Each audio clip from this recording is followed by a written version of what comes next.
مساعد تعارف مساعد ایک ایسا علم ہے جس کے ذریعے کھیتوں کا نقشہ بنایا جاتا ہے۔ کھیتوں کا نقشہ شجرہ کشتوار کہلاتا ہے، یعنی مساعد میں ہم پیمائش کا کام کرتے ہیں۔ پیمائش کی اقسام۔ پیمائش کی دو اقسام ہیں: محکمہ مساعد سروے ایک پیمائش محکمہ مساعد اور پاکستان کرتا ہے۔ یہ سارے موضوع کی یکجا پیمائش کر کے موضوع کی صرف حدود کا نقشہ تیار کرتے ہیں۔ اس میں موضوع کی خاص مقامات مثلاً آبادی، سڑک، نہر وغیرہ دکھائے جاتے ہیں۔ گشتوار موضوع میں ہر کھیت کی الگ الگ پیمائش کرنے کو شجرہ کشتوار پیمائش کہتے ہیں۔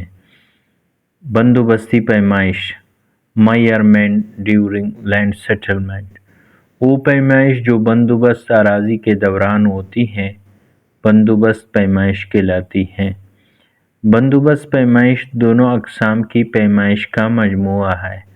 دوران بندوبست کھیتوں کا نقشہ تیار ہوتا ہے اور ریکارڈ کا حصہ بنتا ہے۔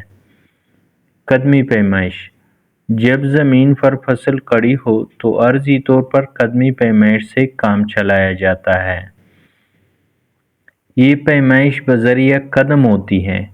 عموماً گرداوری معائنہ فصل کے دوران جب کسی کھیت نمبر خسرہ میں ایک سے زیادہ اجناس بوئے گئے ہوں تو پٹواری قدمی پیمائش کر کے نمبر خسرہ کھیت میں کاشت کی گئی تمام فصلوں اجناس کا الگ الگ رقبہ تحریر کرتا ہے۔